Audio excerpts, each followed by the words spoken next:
What to aim for in exchange for what? If you forfeit an external possession, make sure to notice what you get in return. If it is something more valuable, never say, "I have suffered a loss." It is no loss if you get a horse in return for an ass, cattle for sheep, a kind act for a little money, real peace in place of idle chatter, decency in exchange for vulgarity. Bear this in mind, and you will everywhere preserve your proper character. Forget it, and I assure you that your time here will be a waste, and whatever care you are now expending on yourself will all go down the drain. Very little is needed for everything to be upset and ruined, only a slight lapse in reason. It's much easier for a mariner to wreck his ship than it is for him to keep sailing safely. All he has to do is head a little more upwind, and disaster is instantaneous. In fact, he does not have to do anything. A momentary loss of attention will produce the same result. It's much the same in our case. If you doze off, all your progress up to that point will be negated.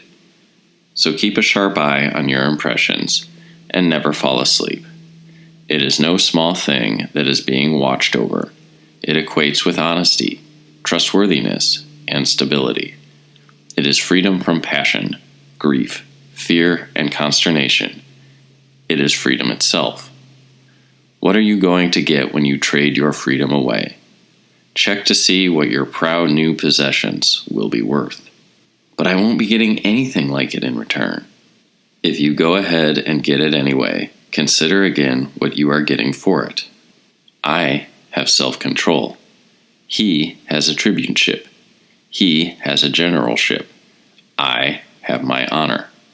I don't scream and yell when to do so would be rude, and I don't jump up out of my seat where such behavior would be out of place.